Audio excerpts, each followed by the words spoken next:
the nuclear. What Cold with that too. called? It condenses the steam. That looks maybe at this building thing.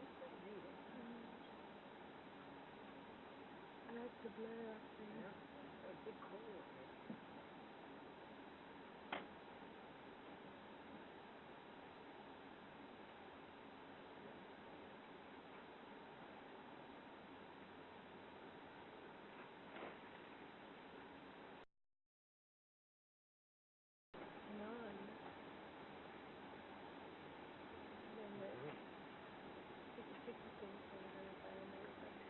We went through Trains, Minot, thoughts of him North Dakota, when he where was a all the member mining of in the field. the local Hitler youth group, and how he found something and someone to believe in when he was starving and alone.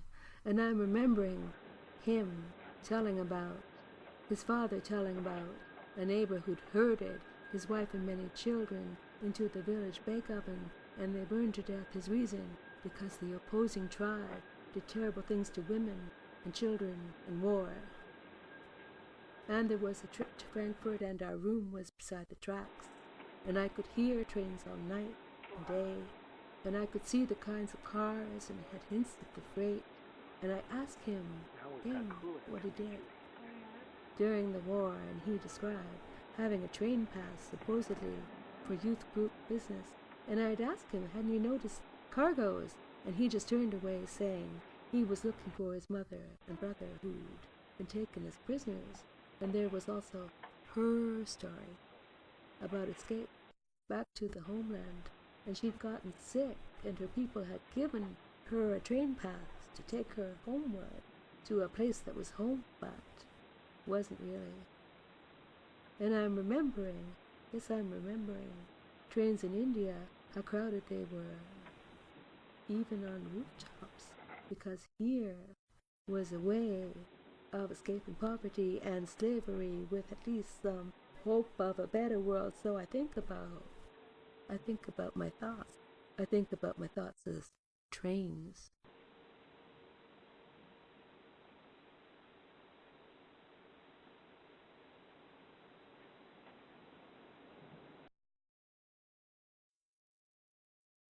Mine.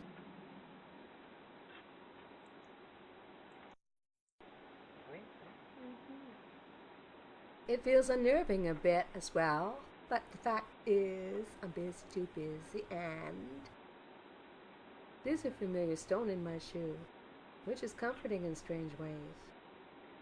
Also enjoying to see what happens as this poetic form has its own imperatives, as I might lose this formation.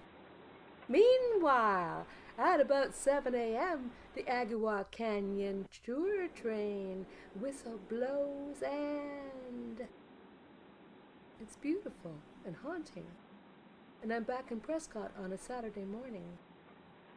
There's no school, and there's music of trains, and flashbacks are less, because I'm working new advice on how to stop obsessive thinking, and this time there's watching thoughts, yeah, and editing out image, yeah, leaving sound, which is beauty, and it's fall.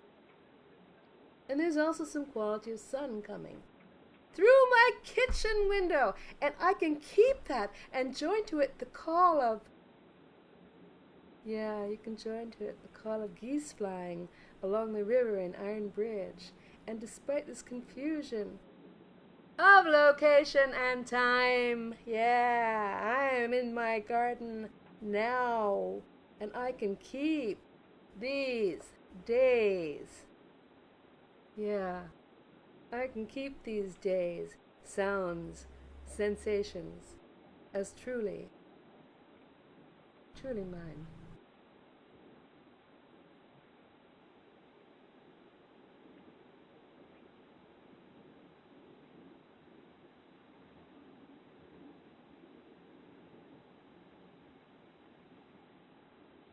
Psalm of Mind.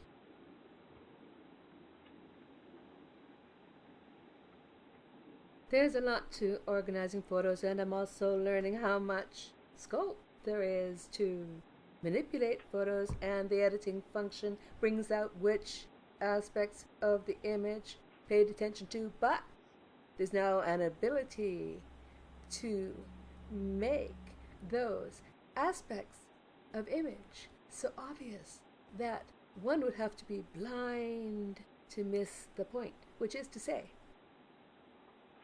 in other worlds, I think the audience or viewer or spectator or comrade in arms needs magnifying glasses, unless familiar with microscopes, seeing beneath, and 3D glasses, seeing what's there actually as fiction as actually, which is a fun way to put it, maybe.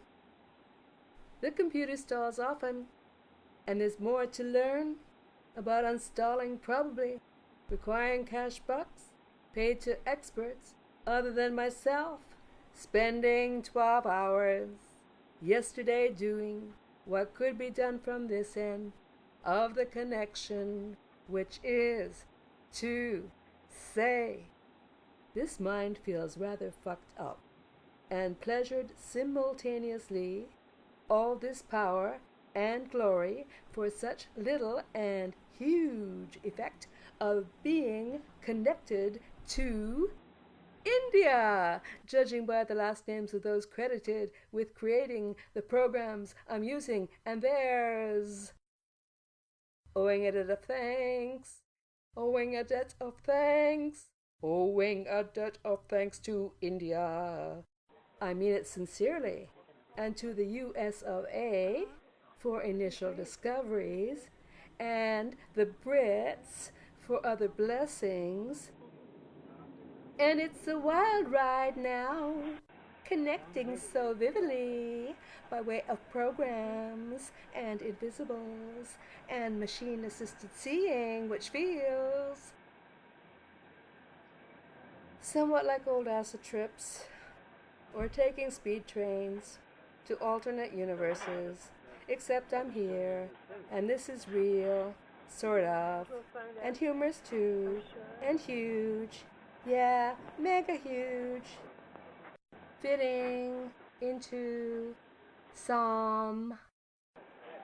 Yeah, fitting into some. Some of mind.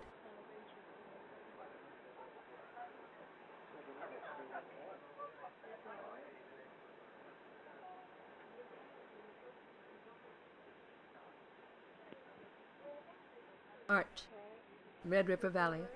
Dave dreamed about moving there to get moving dirt all night, but I heard trucks ceaseless to and fro all night, building up flooded highways. We're in Devil's Lake, the lake with no exit, which leaked out all over because there was so much rain this year. It's leaking northward now through Saskatchewan into James Bay and northern seas.